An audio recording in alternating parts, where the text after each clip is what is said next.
For more now on where this could be heading, we're joined by Brian Winter, Editor-in-Chief of America's Quarterly and Vice President of Policy at the American Society and the Council of the Americas. Welcome to CNN Newsroom. Good to see you. It's a pleasure to be with you. So if Bolsonaro is thinking about refusing to leave, does he have the political and institutional support to pull off what would essentially be a coup? All of us spent today, the last 24 hours, trying to read the tea leaves on this, trying to get inside the head of Jair Bolsonaro, who, as you pointed out, has spent much of the last year casting doubt on Brazil's electoral system, calling his opponent a criminal, saying that if he lost, it would only be the result of fraud. And now he's lost.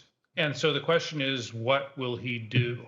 It seemed as if he spent the last few hours trying to get his head around the result on his path to slowly accepting it, urged by allies who do not want to endanger the strength of the conservative movement, which, despite Bolsonaro's loss, comes out of this election very strong.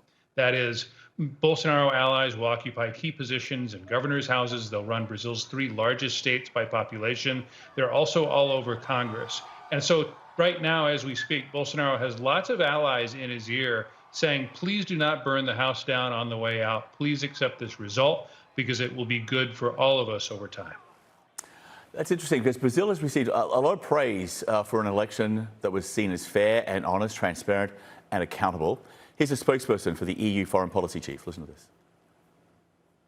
We commend the Electoral Court, in particular, for the effective and transparent manner it conducted its constitutional mandate through all stages of the electoral process, demonstrating once again the strength of Brazil's institution and its democracy. But many Bolsonaro supporters see the result as rigged. On Monday, truck drivers set up roadblocks on major highways. Pro-Bolsonaro protesters were held in Rio as well as other states around the country. So even if Bolsonaro stood up in the coming hours, congratulated Lula da Silva, accepted the results without condition, would it be too little too late? Is the damage already done? Well, first of all, I don't think Bolsonaro will ever publicly congratulate Lula, for example. I've spoken to some people close to the president in the last 24 hours who say that that will never happen.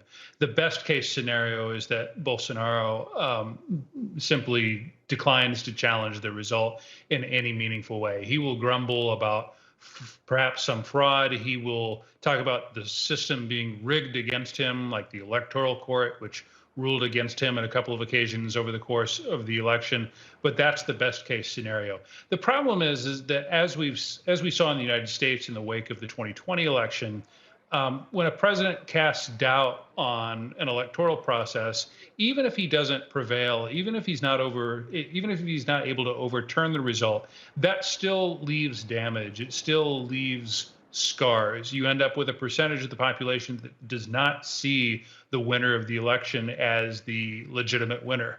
And that's where I think this is headed in Brazil. The president of Argentina was one of the few international leaders to congratulate the president-elect Lula da Silva in person. He was also one of the first. Here he is.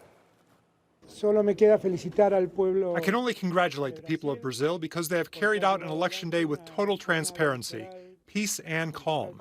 And I believe that this is valuable and is something that the whole of Latin America needs. And you touched on the US. So at the same time, Steve Bannon, a former advisor to one-term US president and election denier Donald Trump, he shared his thoughts on Bolsonaro's next move. You know, Bolsonaro, we're going to see what how they're going to respond, but he cannot concede. Impossible. He cannot concede. Impossible. So just to expand on what the president of Argentina said, do you see what happens with this election in the coming days, in the coming weeks? It's important not just for Latin America, not just important for the United States, but perhaps global democracy? Oh, certainly. I mean, look, we live in an era where democracies are under stress and where the number of true democracies in the world is in decline. And, you know, the writing was really on the wall with what Bolsonaro would try to do, egged on by the likes of Steve Bannon for more than a year, based on things that the president himself was saying. It was not paranoia on the part of observers of Brazil and Brazilians. It was based on the president's own words.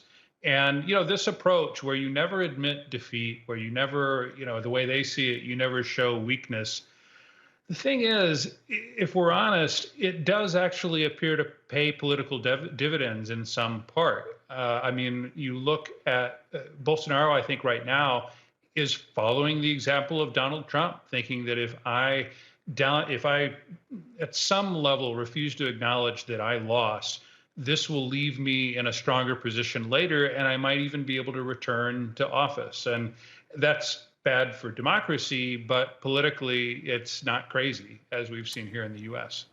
And that's the tragedy of it all. Brian, thank you for being with us. We appreciate it there. Thank you.